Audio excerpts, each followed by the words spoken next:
Tuhan. Jemaat FGC tetap on fire untuk Tuhan, amin. Kita percaya hari-hari ini kita semakin dipakai Tuhan untuk kemuliaan Tuhan, amin. Kalau kita boleh mengingat pengorbanan cinta Tuhan kepada kita, sampai Dia memberikan nyawanya kepada setiap kita, patut kita bersyukur dan berterima kasih sama Tuhan. Yang mau dan percaya katakan amin. Coba Bapak Ibu Saudara kita lihat kiri kanan kita, mungkin ada istri, ada saudara, ada kerabat. Katakan engkau akan berjumpa dengan Tuhan secara pribadi, amin. Haleluya. Kita akan perkatakan Mazmur 91 Bapak Ibu Saudara. Mari kita perkatakan dengan iman, dengan penuh sukacita, amin. Dalam lindungan Tuhan, orang yang duduk dalam lindungan yang maha tinggi dan bermalam dalam naungan yang maha kuasa akan berkata kepada Tuhan, tempat perlindunganku dan kubu pertahananku, Allahku yang kupercayai. Sungguh Dialah yang akan melepaskan engkau dari jerat penangkap burung, dari penyakit sampah dan busuk. Dengan kepatnya Ia akan melindungi engkau, di bawah sayapnya engkau akan berlindung. Kesetiaannya ialah perisai dari pagar tembok. Engkau tak usah takut terhadap kedahsyatan malam, terhadap bahaya yang terbang di waktu siang, terhadap penyakit sampah yang berjalan di dalam gelap, terhadap penyakit menular yang mengamuk di waktu petang. Walau 1000 orang rebah di sisimu dan 10.000 di sebelah kananmu, tetapi itu tidak akan menimpamu. Engkau hanya menontonnya dengan matamu sendiri dan melihat pembalasan terhadap orang-orang fasik. Sebab Tuhan ialah tempat perlindunganmu, yang maha tinggi telah kau buat tempat perteduhanmu. Malah petaka tidak akan menimpa kamu, dan tulah tidak akan mendekat kepada kemahmu. Sebab malaikat-malaikatnya akan diperintahkannya kepadamu untuk menjaga engkau di segala jalanmu. Mereka akan menatang engkau di atas tangannya, supaya kakimu jangan terantuk kepada batu. Singa dan ular teluk akan kau langkahi. Engkau akan menginjak anak singa dan ular naga.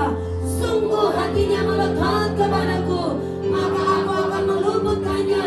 Aku akan membentenginya, sebab ia mengenal namaku.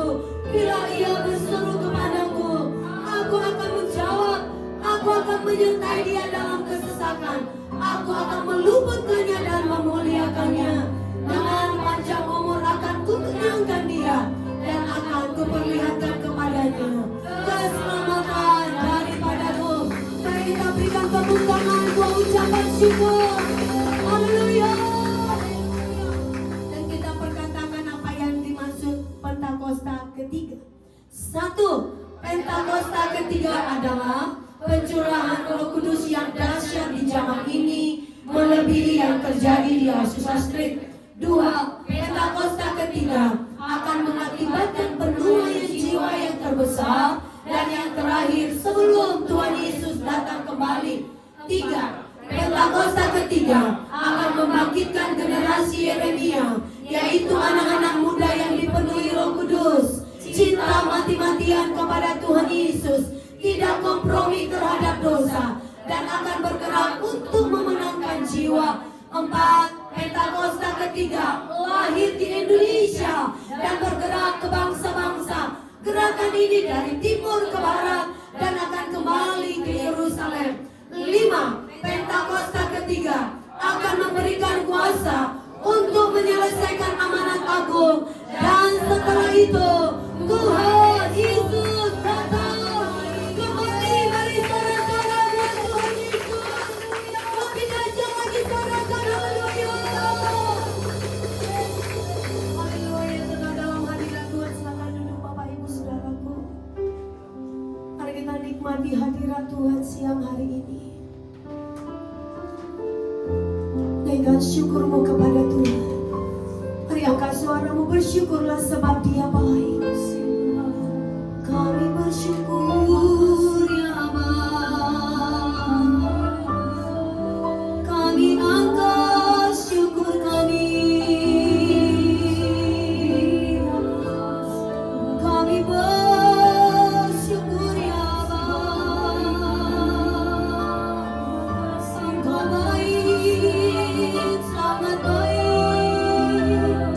Penyertaanmu sempurna ya Allah.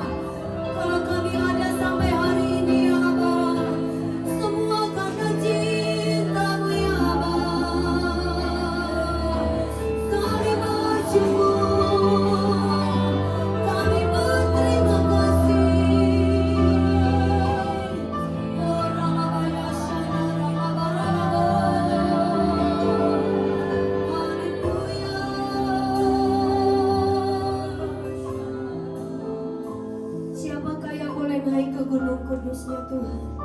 Hanya orang-orang yang murni hatinya. Sebab itu sucikan, kuduskan kami supaya kami boleh layak berjumpa dengan Engkau ya Allah. Yesus, Yesus, kerajaan-Mu sudah ada di tempat ini. Sejauh timur dari barat, Engkau membuang dosaku. Tiada kau ingat lagi pelanggaranku.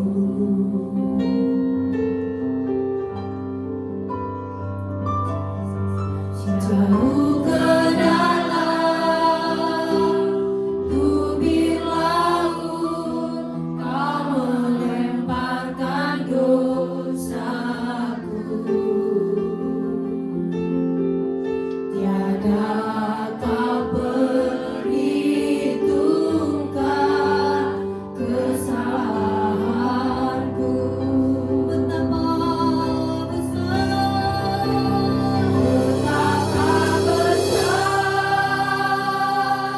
kasih pengampunanmu Tuhan. Tak Kau pandang indah hati yang hancur. Terima kasih, ku berterima kasih kepadamu ya Tuhan. Pengampunan yang Kau beri, pulihkanku. Mari berikan tepuk tangan buat Tuhan Yesus. Apa pujian diri kepada sejauh timur dari barat.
Tuhan Engkau yang mengasihi Tuhan. Katakan kepada Bapa, betapa besar kasih-Mu begitu besar Tuhan. Pengampunan-Mu begitu dahsyat. Ya Tuhan. Ya Tuhan.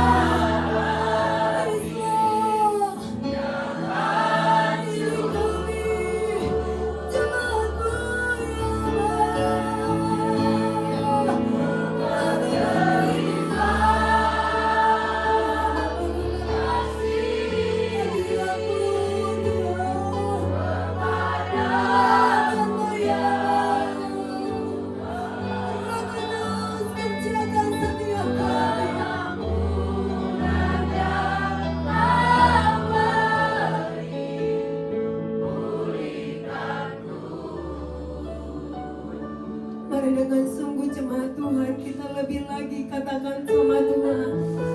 Besar kasih Jesus. Engkau mengampuni kami, Engkau membasuh kami, Engkau memberkati kami.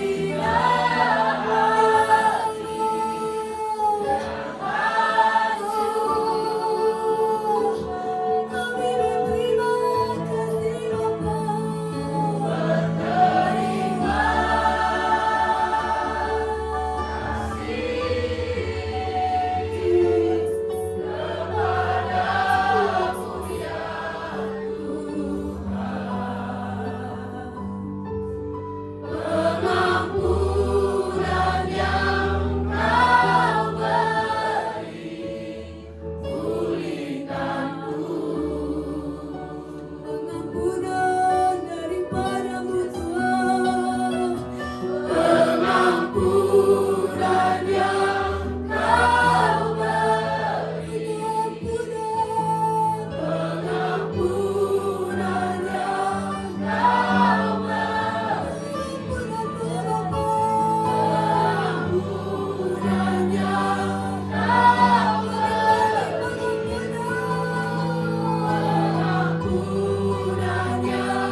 Bapa, besar kasih-Mu Bapa.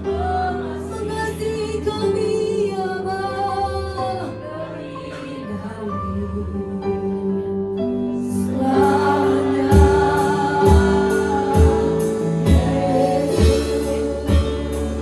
mari kami berdiri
Mari rasakan Tuhan menjawab kita Bapak Ibu Saudara.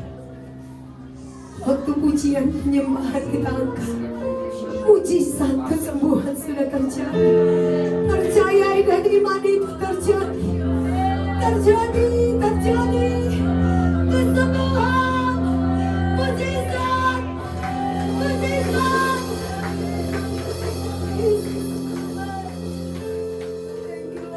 Thank you Holy Spirit. Buat kehadiran-Mu di tempat ini menjamah setiap kami. Segala sakit penyakit kami sudah Engkau tanggung ya Bapa.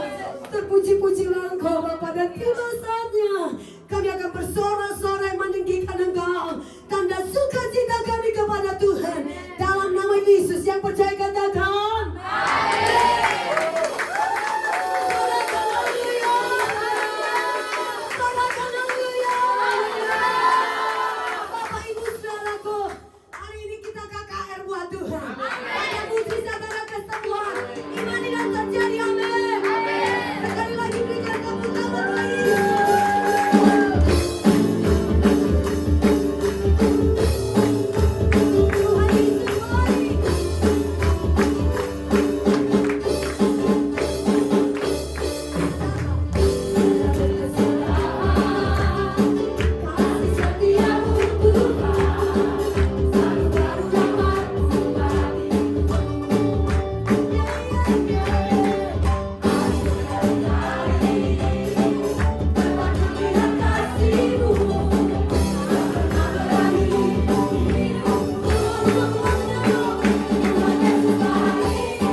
semangat Bapak Ibu Saudara. Kalau kita melihat malaikat Tuhan, pasti bersorak-sorak karena umat di tempat ini. Amin. Cuma Tuhan saja. Dari Salomo.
Bapak Ibu Saudara. Saya rindu kita senyum buat Tuhan Yesus, amin. Waktu kita muji nyembah Tuhan Bapak Ibu Saudara, kita percaya mujizat Tuhan nyata, amin. Kita percaya, saya rindu kita berikan tepuk tangan. Amin.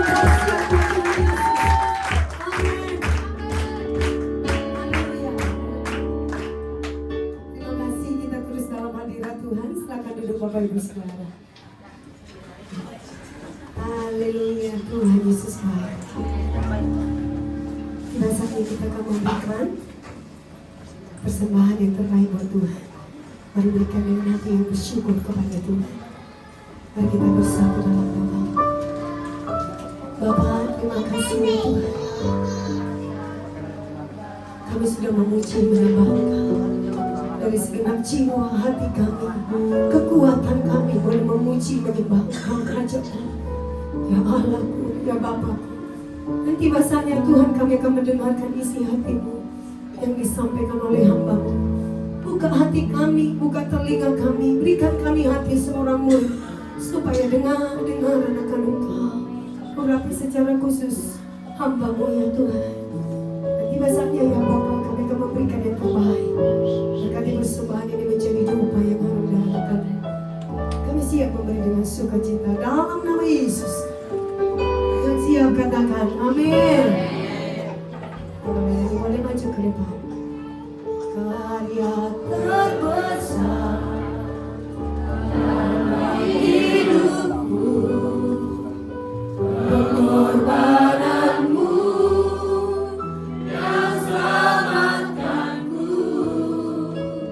Engkaulah harta yang tak ternilai, yang ku miliki dan ku hargai. Yesus Engkau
penuh dahsyat luar biasa. Minggu-minggu ini kami akan memperingati sengsara wafatmu di kayu salib. Bahkan kau dibangkitkan untuk dosa-dosa dan kematian kami.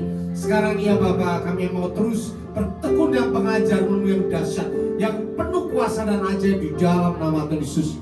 Bapa Surgawi, sekarang kami menyerahkan hati kami semua yang dalam tangan-Mu. Lepaskan hati kami yang lama, gantikan hati kami dengan hati yang baru, hati seorang murid, hati yang adalah tanah yang subur, sehingga setiap firman yang kami terima berakar dengan kuat, bertumbuh dan subur, dan berbuah dengan lebat dalam kehidupan kami. Semua yang percaya katakan amin. Kami ucapkan syukur kepada Tuhan. Silakan duduk dalam hadirat Tuhan. Shalom. Shalom. Apa kabarnya? Luar biasa. Selamat bertemu kembali ya. 2 minggu ini sekitar 10 hari saya ada di Holy Land di Israel bersama dengan Pak Andi dan dari round 18 ya, beserta dari gereja-gereja yang lain. Ada banyak hal nanti akan kita bagikan pada minggu-minggu ini dan minggu-minggu yang akan datang. Apa pewahyuan Tuhan, apa visi Tuhan buat kita semuanya. Jadi agak berbeda ya perjalanan ke luar negeri tour biasa dan perjalanan ke tanah suci. Kalau orang Muslim itu adalah naik haji ya. Tetapi kita sebetulnya sama juga. Sebelumnya umat Muslim ada naik haji, ya umat Yahudi, orang Israel itu ada ziarah ke tanah perjanjian. Ya, setahun 3 kali dia harus pergi ke Yerusalem. Ya. Bahkan pada awal gereja mula semua orang pergi ke Yerusalem. Ingat, Pentakosta terjadi di mana? Di Yerusalem. Jadi ada hal yang khusus di Yerusalem. Karena disitulah nanti Tuhan Yesus juga akan datang yang ke 3 kali.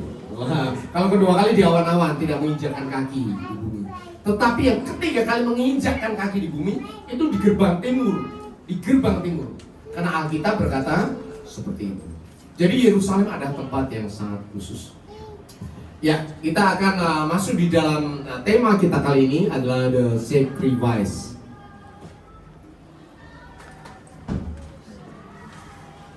Next. Oke. Ya, tema kita adalah the sacrifice atau penderitaan Yesus. Ya. Next. Jadi ini adalah tema di dalam 1 minggu ini, 1 bulan ini, di bulan Maret.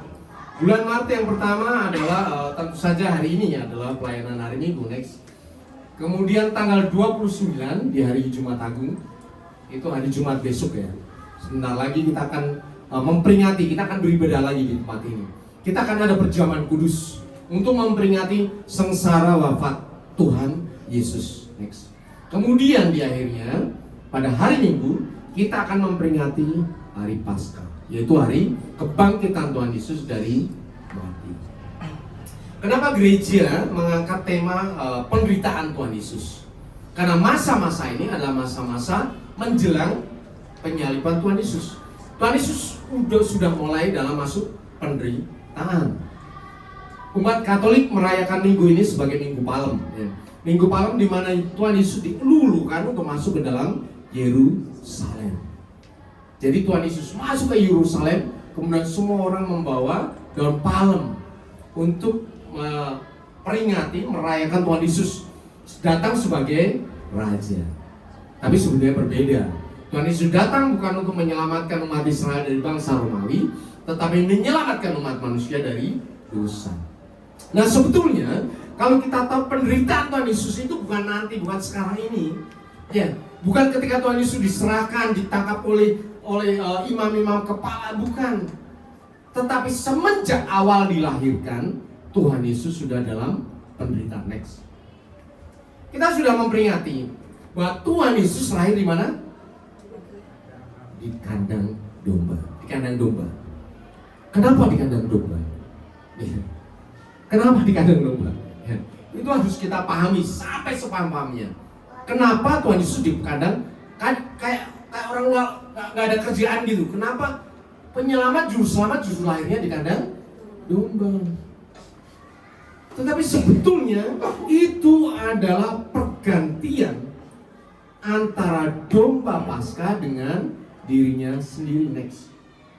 Jadi dalam perjanjian lama, ya, korban penebus dosa dan penebus salah adalah domba.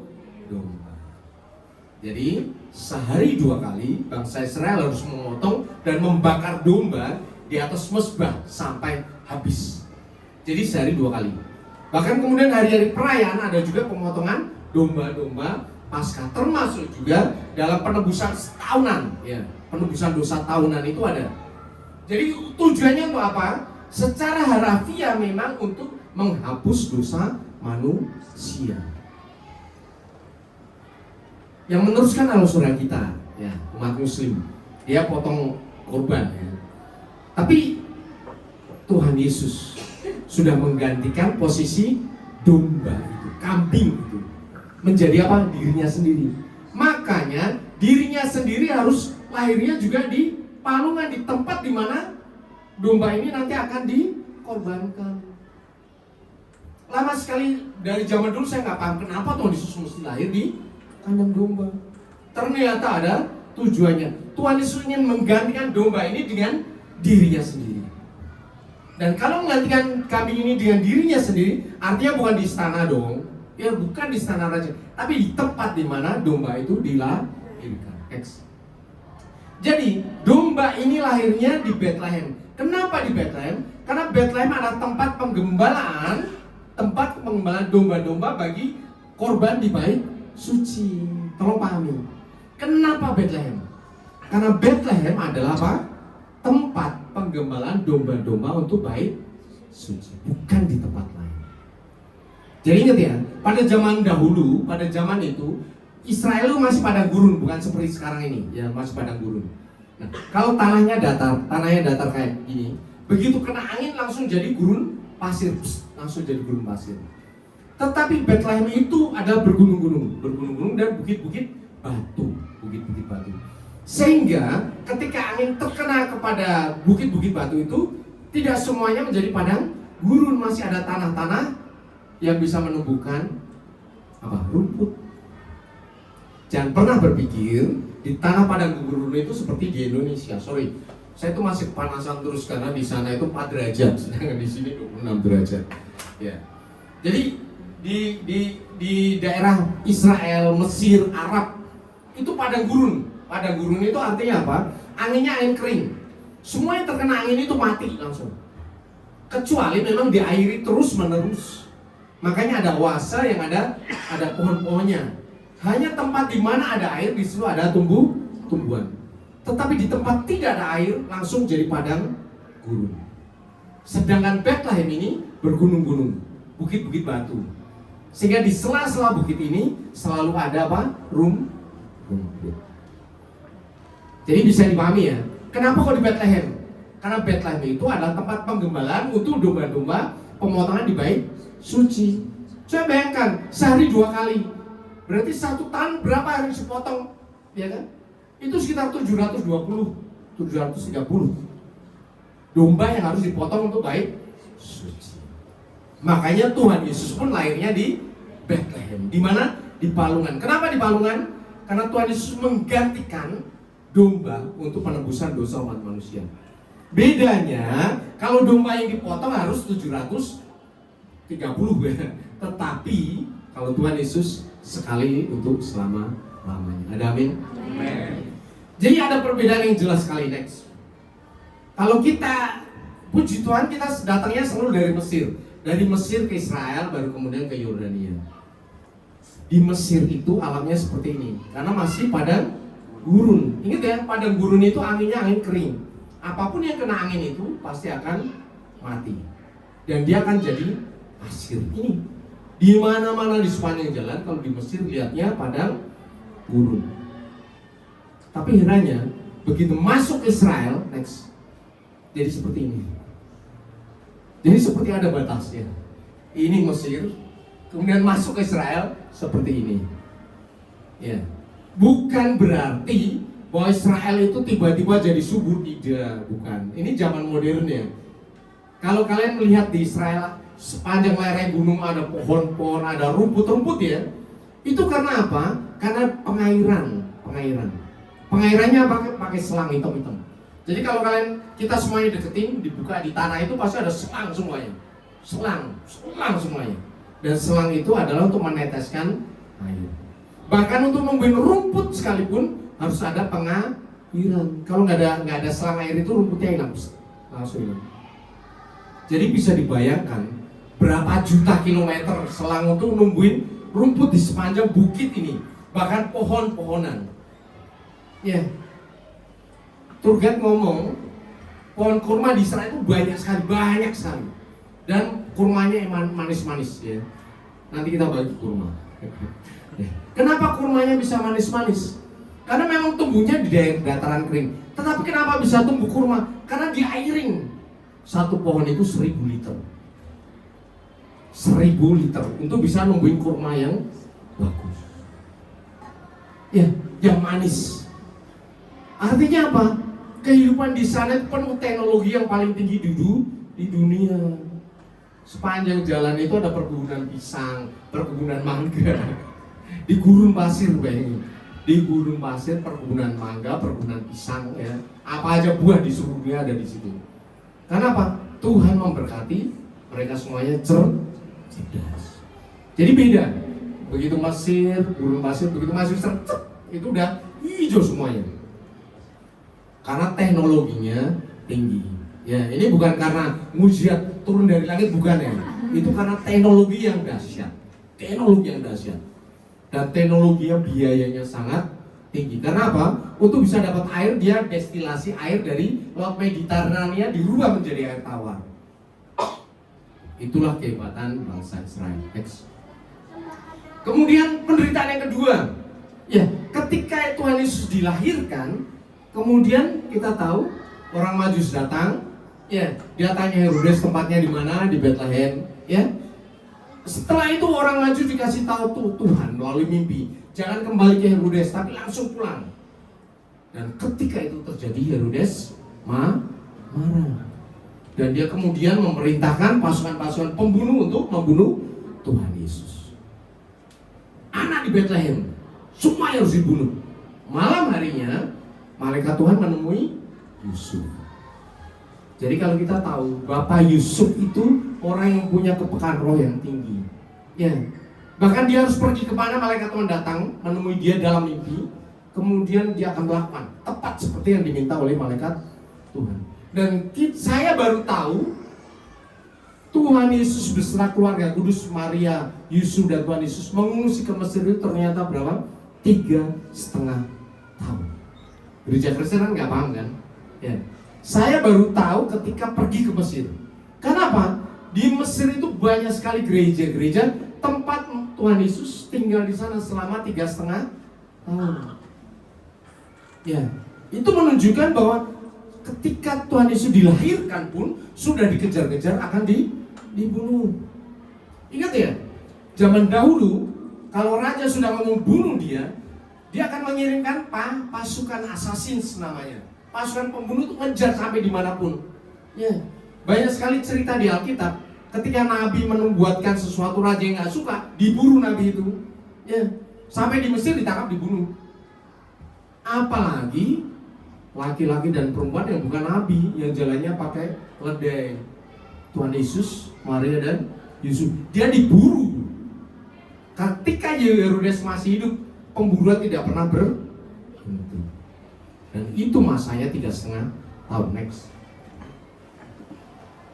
Ya. Jadi Tuhan Yesus 3,5 tahun ada di Mesir. Dan setelah Tuhan Yesus melayani, kemudian disalibkan, wafat, dibangkitkan, kemudian ada rasul yang meneruskan penginjilan, yaitu Rasul Markus. Jadi di Mesir itu terkenal sekali Santo Markus. Gereja Santo Markus ada di mana-mana untuk memperingati pekabaran Injil di Mesir. Kalau kita mau tahu, sebelum Mesir jadi negara Islam, Mesir itu pusat kekristenan terbesar di daerah Afrika. Jadi pusat penyebaran kekristenan di Afrika itu berasal dari mana? Mesir. Dari abad ke-3 sampai abad ke-6. Abad ke-6 kenapa? Itu adalah umat muslim muncul di Arab ya. Kemudian memang berikutnya Mesir dikuasai oleh Arab. Tetapi dari abad ke-3 sampai ke abad ke-6, Mesir itu pusat penyebaran Kristen di seluruh Afrika. Terbesar. Gereja-gerejanya masih besar-besar sampai sekarang ini. Ya, next. Dan di mana Tuhan Yesus tinggal, kalau Tuhan Yesus pergi, ya, itu pasti ngumpet dong. Dia ngumpet-ngumpet. Karena apa? Dikejar oleh assassin, tim pembunuh ini. Tuhan Yesus akan pergi ke suatu tempat, dan tempatnya apa? Di gua pasti. Karena ngumpet.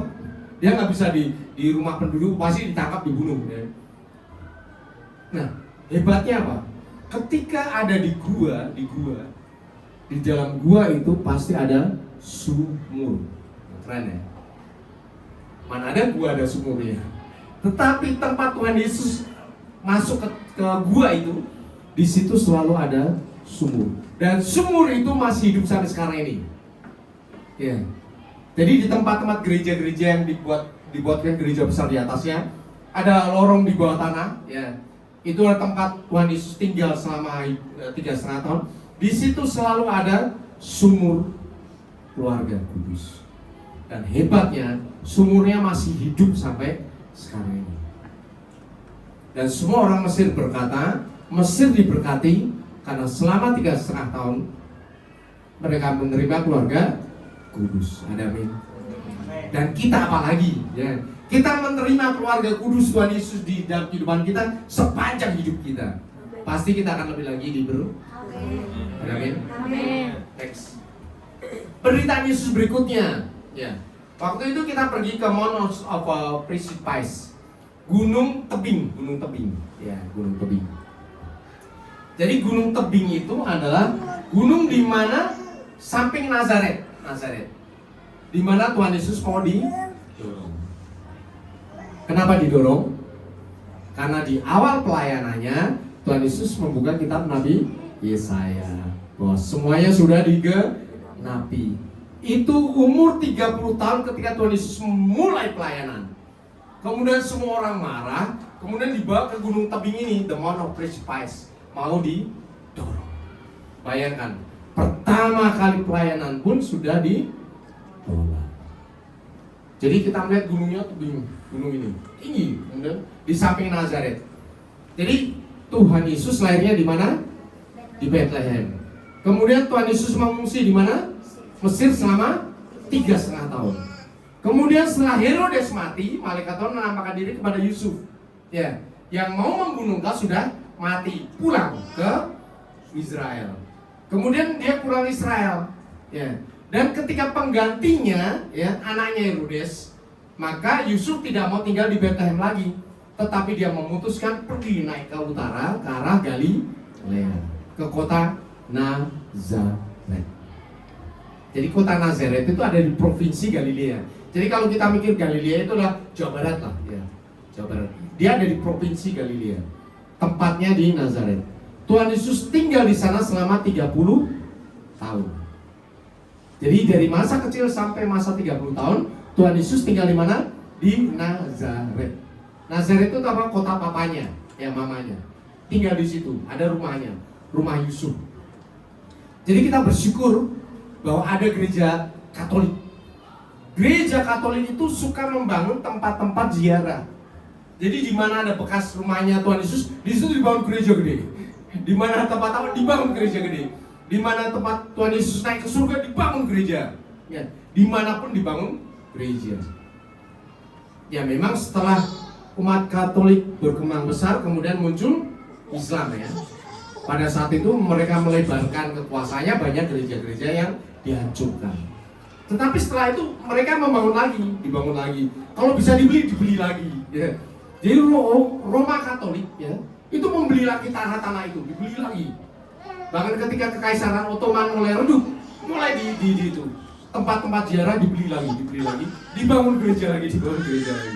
Sehingga setidak-tidaknya sekarang ini kita masih bisa melihat tempat-tempat di mana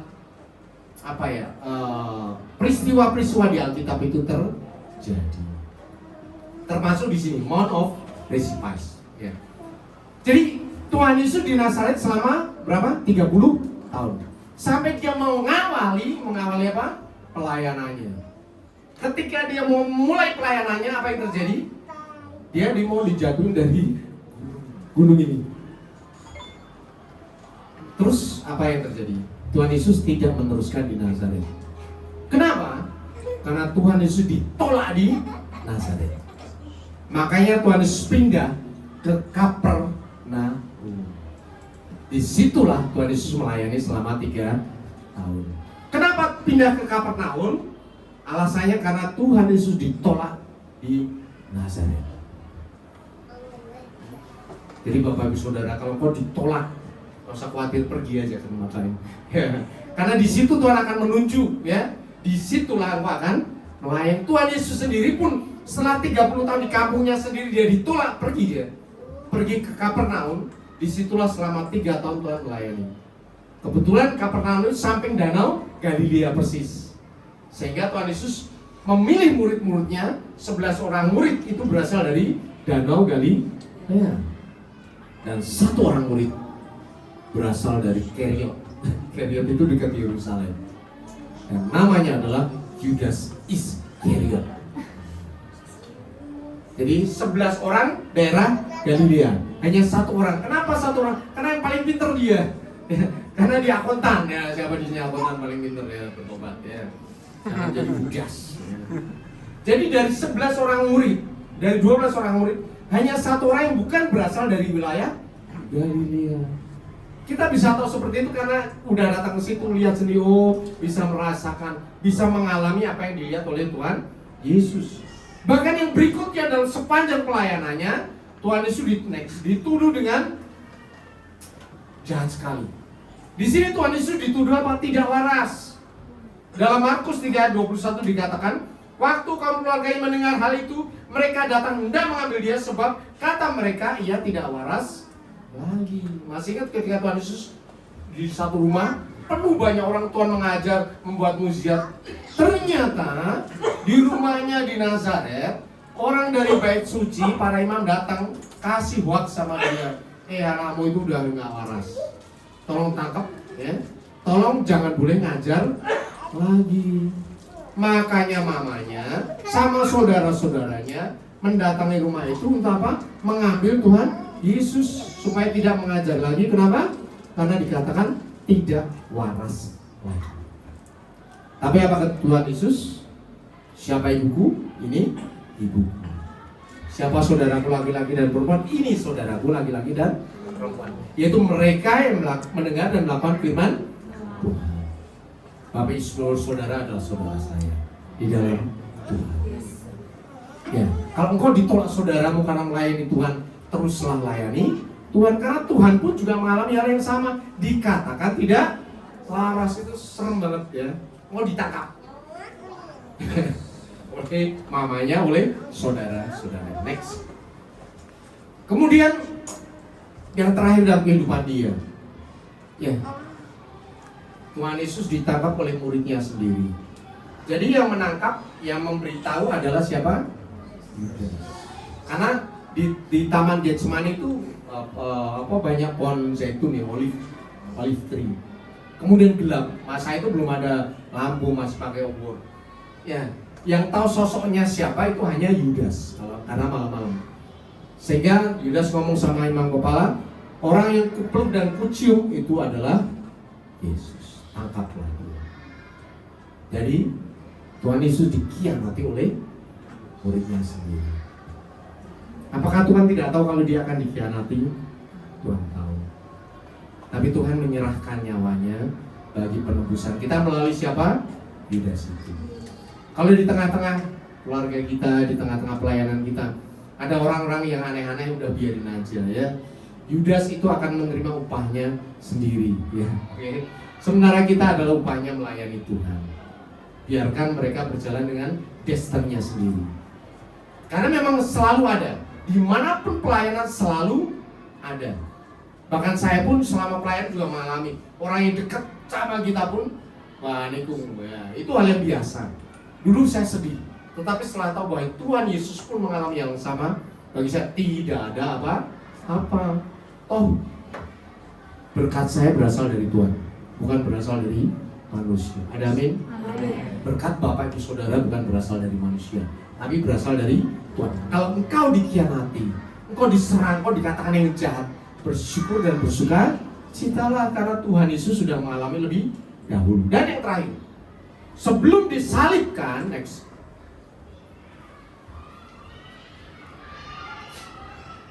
Apa yang terjadi? Saya selalu memikirkan, ya, kenapa Tuhan Yesus itu disiksa? Ya? Tuhan Yesus, ingat ya, pada zaman itu Tuhan Yesus kemana-mana jalan kaki. Ya, kalau Bapak Ibu Saudara ke trip wisata ke Holy Land, badannya mesti sehat. Kenapa jalan kaki? Ya di Yerusalem jalan kaki naik turun. Ya, kemudian naik ke gunung itu juga naik turun. Jalan kaki, udah jalan kaki. Coba dibayangkan waktu itu Tuhan Yesus pun jalan kaki. Artinya bahwa Tuhan Yesus itu badannya sehat dan kuat. Ya, dia mau digebukin sehari pun nggak masalah, tidak ada masalah. Karena badannya sehat dan kuat. Orang disalib zaman itu, dia akan mati selama 3 hari minimal, baru mati. Digantung ini, nggak makan, nggak minum. Karena apa? Zaman dahulu orangnya kuat. Tetapi kenapa Tuhan Yesus dari pagi kemudian jam 3 sore sudah meninggal? Kenapa coba? Karena disiksa. Firman Tuhan katakan ia dihina dan dihindari orang yang penuh kesengsaraan dan biasa menderita kesakitan. Ia sangat dihina sehingga orang menutup mukanya terhadap dia, dan bagi kita pun dia tidak masuk hitungan. Artinya apa? Penyiksaan orang Romawi itu sistematis sekali. Dia tidak membunuh orang, tetapi menyiksa dengan mengeluarkan darah. Makanya cambuknya atas ujungnya ada geriginya, sehingga ketika dicambuk, kulitnya lepas. Seperti orang dikulitin. Ya, kalau kita melihat The Passion of the Christ, film itu mengerikan kan. Tapi sebelumnya yang terjadi lebih mengerikan daripada itu. Ya, karena waktu itu orang menyiksa orang itu udah hal yang biasa. Jadi tontonan, orang lihat gitu kan. Ya, pada waktu itu Tuhan sudah tidak berbentuk lagi. Dan pada saat itu darahnya tertumpah banyak sekali, sehingga Tuhan Yesus meninggal. Ya, dari jam 10 pagi sampai jam 3 itu karena apa? Kehabisan darah. Kalau tidak kehabisan darah, tidak disiksa seperti itu, penjahat samping kanan, dia nanti 3 hari baru mati. Tapi penjahat itu mati juga, kenapa? Karena kakinya dipalu, patah, kemudian fraktur jantung, mati dia. Kenapa? Tuhan Yesus sudah ngomong hari ini juga, kau akan bersama dengan aku di Firdaus. Penjahat di kanan kiri sebenarnya 3 hari baru mati minimal ya, karena tidak disiksa. Sedangkan Tuhan Yesus disiksa. Ya. Jadi itulah yang dialami oleh Tuhan Yesus dari melahir sampai menuju kematian. Kita akan belajar dari sini. Kenapa ada bedanya antara masa perjanjian lama dan perjanjian baru? Next. Ya. Alkitab terjadi dari 2, yaitu perjanjian lama dan perjanjian baru. Kalau perjanjian lama itu didasarkan adalah perintah Tuhan kepada bangsa Israel, 10 perintah Allah. Next. Ya. Itu adalah perintah dari Tuhan kepada bangsa Israel. Ingat ya, perjanjian lama yang berisi hukum Taurat itu adalah perintah Allah kepada bangsa Israel. Di dalam perintah bangsa Israel itu, kalau zaman sekarang itu dijabarkan lagi, ada 630 mitzvot. Mitzvot itu adalah hukum yang harus dilakukan secara harian. Contohnya, ketika hari Sabat tidak boleh menyalakan api, ya kan? Ketika hari Sabat tidak boleh berjalan lebih daripada 2 kilometer. Itu perintah sampai sekarang dilakukan. Nah, ketika kita waktu itu ke sana, ya ke Yerusalem, itu pas ada waktu karena hari Sabat. Itu hari Sabat itu orang Israel nggak boleh mencet lift. Kenapa? Karena switch on itu dianggap menyalakan api, spark ya, menyalakan api. Sehingga semua lift namanya lift Sabat. Lift Sabat itu artinya dia akan terus gerak, 1, 2, 3, 4, 5 buka, tutup, 1, 2, 3, 4, 5 buka, terus gitu. Jadi orang tinggal nunggu, buka, masuk, nunggu, keluar. Ya. Sebegitunya orang Israel supaya apa? Supaya bisa memenuhi hukum Sabat. Tapi ternyata kalau kita melihat di Israel itu ada tembok ratapan dan orang meratap di situ. Kenapa orang meratap di situ? Karena orang Israel kehilangan bait suci. Bait suci bagi orang Israel penting sekali. Kenapa penting? Karena Tuhan Yesus katakan, Alkitab berkata, kalau engkau melaksanakan 9 hukum dan 1 hukum tidak engkau lakukan, ya maka semuanya akan batal. Bayangkan. Nah, dari 10 hukum Taurat sudah dijabarkan 613 hukum. Ketika kita di Israel dijelaskan, baru kita tahu. Dari 613 hukum itu ada 3 bagian. 213 hukum bisa dilakukan dimanapun di seluruh dunia. 213 hukum bisa dilakukan dimanapun seluruh dunia. Kemudian yang 400 kan? Yang 200 hukum bisa dilakukan dimanapun di seluruh Israel. 200 hukum.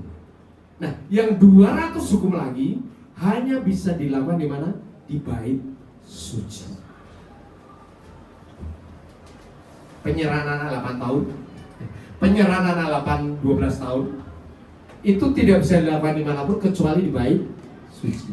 Artinya apa? Kalau bangsa Israel tidak melakukan hukum Taurat ini, dia tidak masuk surga.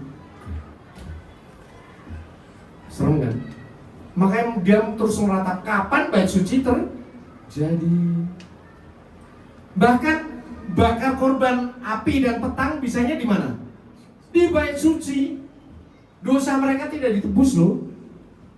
Karena pemotongan korban pagi dan petang hanya bisa dilakukan di bait suci. Itu termasuk bagian dari 613 mitzvot itu.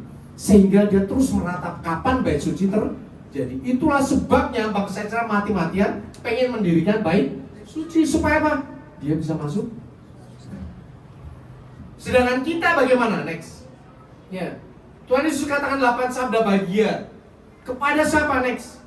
Kepada semua bangsa, kepada Bapak Ibu Saudara dan saya. Bahkan sabda bahagia itu menjungkir balikan apa yang dikatakan oleh hukum Taurat. Kalau orang Israel ngomong mata ganti mata, gigi ganti gigi, Tuhan Yesus katakan berbahagialah orang yang miskin di hadapan Tuhan, berbahagialah engkau yang dianiaya, berbahagialah engkau yang membawa damai, berbahagialah engkau yang suci hatinya. Inilah bedanya. 10 perintah Allah khusus bagi bangsa Israel. Kalau Bapak Ibu Saudara mau ngikutin perintah Israel, contohnya nggak boleh ngomong Allah, harus ngomong Yahweh. Jadilah orang Israel. Harus disunat, harus ngikutin ibadah-ibadah Israel. Ya, nggak bisa separuh-separuh. Bahkan bangsa Israel pun sampai sekarang 200 hukum tidak bisa dilakukan karena apa? Tidak ada bait suci. Kenapa kita tidak merdeka saja di dalam Tuhan Yesus? Jadi banyak orang Kristen keblinger ya. Saya ada gereja itu, gereja teman saya. Nggak boleh ngomong Allah. Wah itu haram, harusnya Yahweh. Betul kan? Itu kalian disesatkan aja sama orang ahli teologi yang nggak paham soal itu. Kalau mau ikut bangsa Israel, ikut 100%. Nggak boleh separuh-separuh. Tapi ternyata bangsa Israel sendiri pun tidak bisa. Dia kehilangan 200 mitzvot yang tidak bisa dilakukan karena tidak ada bait suci. Serem kan? Jadi berbahagialah Bapak Ibu Saudara karena kita punya Tuhan Yesus. Tuhan Yesus menyelamatkan kita sekali dan selama-lamanya. Next. Jadi kenapa Tuhan Yesus menderita sepanjang ini? Karena Tuhan Yesus memberi teladan buat kita supaya kita bertekun di dalam iman. Ketika kita mengalami segala macam penderitaan dan aniaya, ingatlah bahwa Tuhan Yesus sudah lebih dahulu menderita. Ada amin? Amin. Ada amin? Amin. Dan penderitaan itu tidak ada artinya apa-apa dibandingkan dengan kemuliaan yang kita akan terima. Next. Dan kemuliaan itu kapan? Next. Kemuliaan itu nanti. Nanti. Next. Kristus mati supaya kita hidup. Kita hidup masuk surga kapan? Kalau kita mati. Lama banget. Next. Tapi dikatakan bahwa oleh bilur-bilurnya kamu sembuh. Jadi keselamatan itu juga bukan nanti, keselamatan itu kapan? Sekarang. Sekarang inilah keselamatan bagi kita, bagi Bapak Ibu Saudara dan saya. Kuasa itu ada pada kita. Next. Ya. Kita ada di tempat ini untuk diutus Tuhan membawa keselamatan mujizat bagi semua orang. Kita ada di tempat ini untuk menerima kuasa itu. Dan ketika kita terima kuasa itu, kita bisa bagikan. Itu adalah bagian dari Tuhan. Kalau diutus Tuhan, ya, untuk membagikan kuasa, untuk membagikan damai sejahtera, sukacita, untuk membagikan 8 ucapan bahagia kepada semua manusia. Karena keselamatan itu bagi semua orang. Ada amin? Kita beri ucapan syukur. Kemudian waktu kita naik ke depan. Senang Bapak Ibu Saudara bagi berdiri.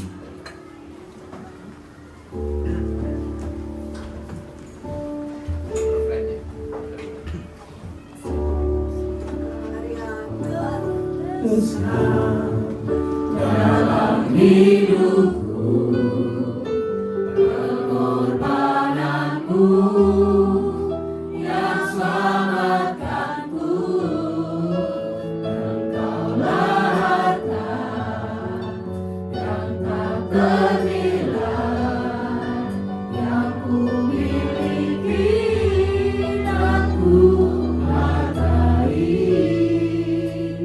Yesus, Engkau ku kagumi. Yang terbesar dalam hidupku, pengorbananku yang selamatkanku, Engkaulah yang tak ternilai yang ku miliki dan ku hargai. Yesus, Engkau ku kagumi. Yesus, Engkau ku kagumi. Yesus, Engkau ku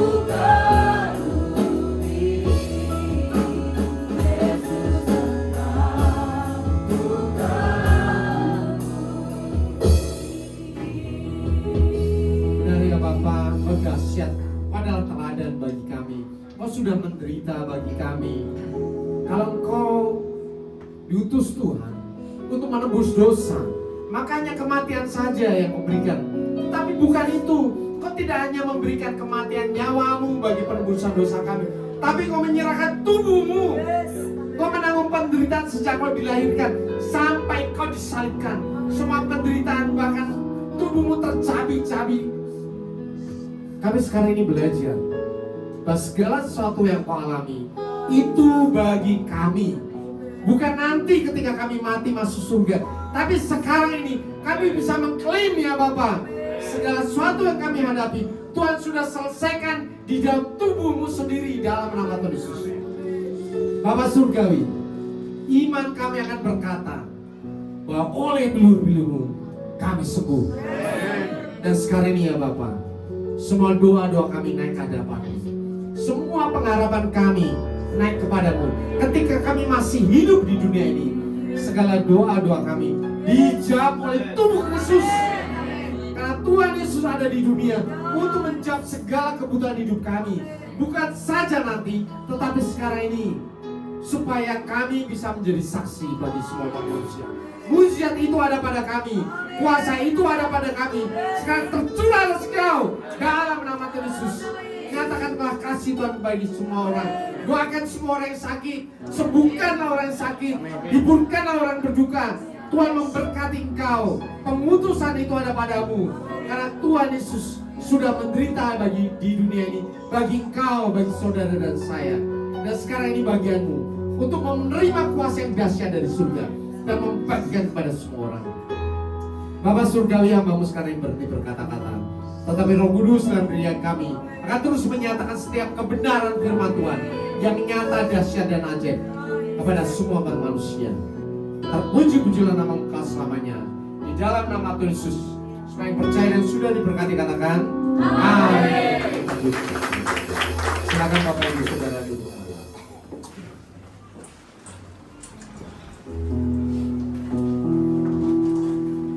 Haleluya. Yang diberkati firman Tuhan siang hari ini Bapak Ibu Saudara, Sekarang kita semua lambaikan tangan. Kita diberkati, amin. Luar biasa. Firman Tuhan siang hari ini menguatkan setiap kita. Yesus mati dan rela disiksa karena perbuatan kita, amin. Sebab itu patut kita bersyukur, begitu baik Tuhan Yesus. Haleluya, terima kasih buat abahnya Pak Endi. Semakin diberkati, ibu juga dan seluruh keluarga, amin. Kita akan mendengarkan pengumuman sepekan.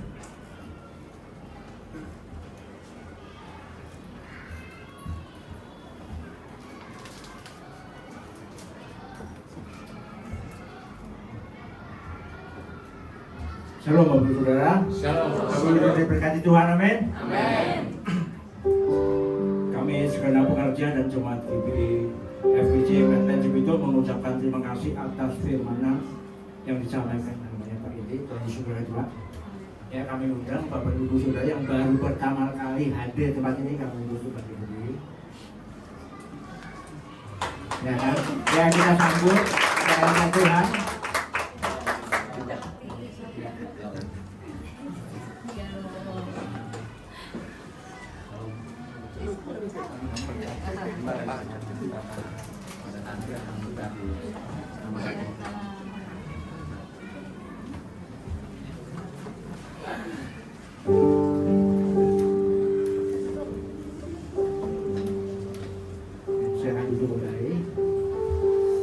Kami mengucapkan selamat datang dan selamat bergabung bagi saudara yang baru pertama hadir untuk beribadah di tempat ini. Kami mengundang untuk hadir beribadah bersama kami di minggu yang akan datang.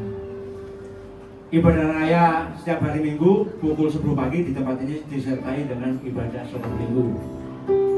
Menara doa di setiap hari pukul 8 malam di tempat ini. Menara doa terbuka bagi semua jemaat. Bagi Bapak Saudara yang rindu untuk berdoa di Menara Doa bisa ikut hadir di tempat ini setiap hari jam 8 malam. Ibadah kul hari Jumat di tempat ini yang dimulai pukul 19.30. Mari kita hadir bersama-sama. Bagi jemaat Tuhan yang memiliki permohonan doa dan rindu didoakan, silakan mengisi form permohonan doa, boleh diminta kepada Aser di depan. Bagi Bapak Saudara yang punya pergumulan, Bapak Ibu Saudara bisa, ini ada form, diminta ke Aser, kemudian Ibu Hana sama Ibu Pati di Aser di depan. Ya, untuk tambahan hari Jumat besok di sini ada ibadah Jumat Agung jam 10. Bapak Ibu Saudara bisa hadir tempat ini disertai dengan perjamuan kudus. Dan yang kedua, untuk khususnya tanggal 31 kita ibadah jam 1 siang.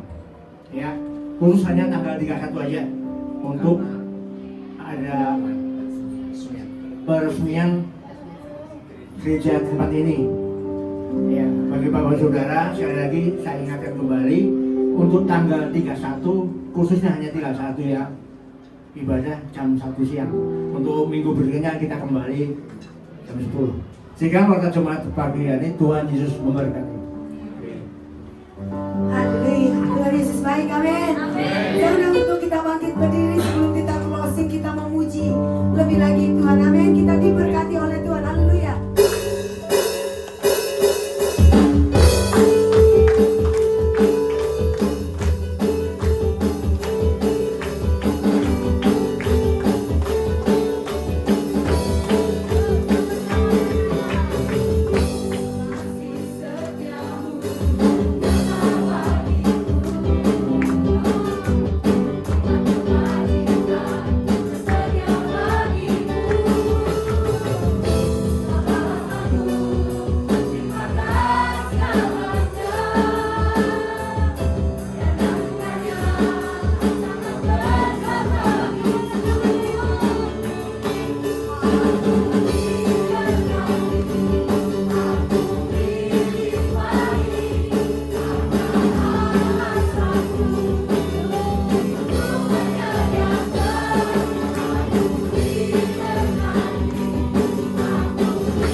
Bapa di dalam surga, Bapa yang baik, Bapa yang kami muliakan di dalam kehidupan kami.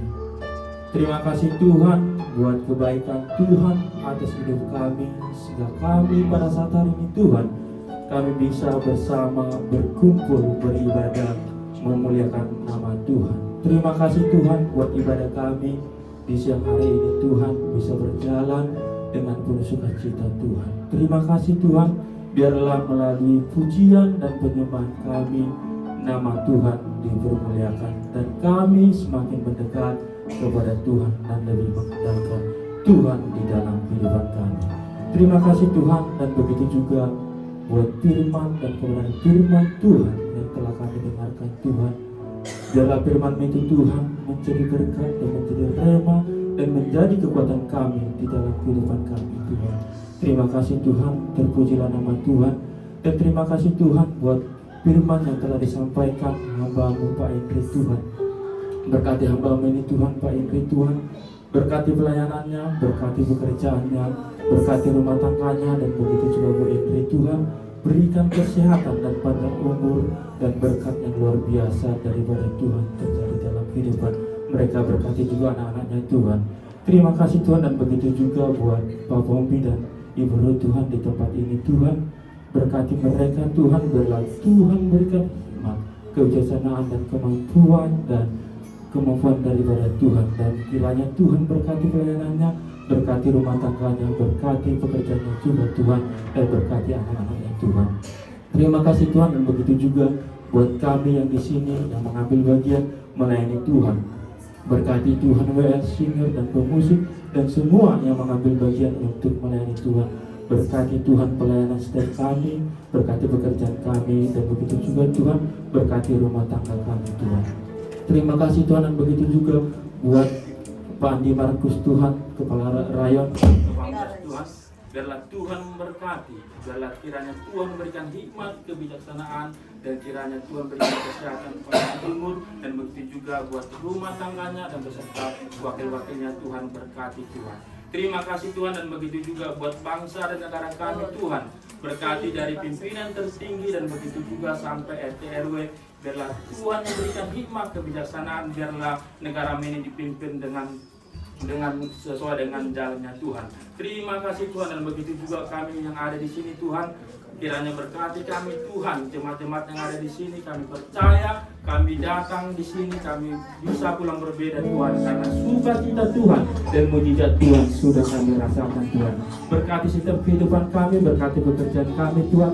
Bila setiap kami yang bekerja di perusahaan, kiranya Tuhan memberkati dan membuat menjadi pekerjaan kami bisa memberikan yang terbaik kepada perusahaan kami dimanapun kami bekerja. Dan begitu juga Tuhan, setiap kami yang usaha, berkati setiap usaha kami, biarlah setiap usaha yang kami lakukan Tuhan turut bercampur tangan dan membuat menjadi berhasil.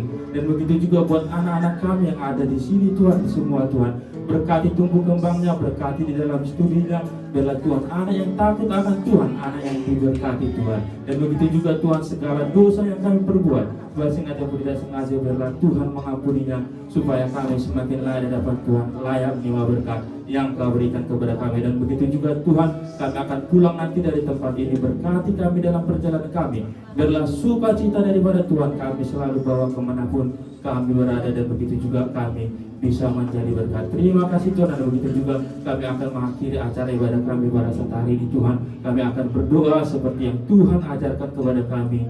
Doa Bapa kami. Bapa kami di surga, dikuduskanlah nama-Mu, datanglah kerajaan-Mu, jadilah kehendak-Mu di bumi seperti di surga. Berikanlah kami pada hari ini makanan kami yang secukupnya, dan ampunilah kami yang kesalahan kami, seperti kami juga mengampuni orang kesalahan kepada kami. Dan jangan membawa kami ke cobaan, tetapi lepaskanlah kami dari yang jahat. Karena Engkau yang berkuasa dan kuasa dan kemuliaan sampai selama-lamanya. Sidang jemaat yang dikasihi Tuhan, Kau adalah biji mata Tuhan. Sekarang pulanglah dengan kehidupanmu sehari-hari. Taatilah firman Tuhan, nyatakan kasih Tuhan, kuasa Tuhan bagi semua orang. Untuk itulah Kau menerima berkat Tuhan. Angkat kedua tanganmu, aminkan setiap perkataan berkat ini. Tuhan memberkati engkau. Tuhan memberkati istrimu, suamimu, anak cucumu. Tuhan memberkati pekerjaanmu. Tuhan memberkati sekolahmu dan studimu. Tuhan memberkati rumah tanggamu. Tuhan memberkati apapun yang kau lakukan. Tuhan memberkati pelayananmu. Tuhan memberkati kehidupanmu, bahkan masa depanmu.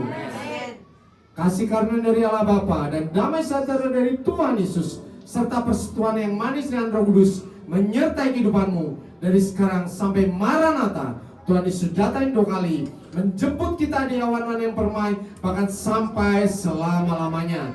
Semua yang sudah diberkati katakan amin.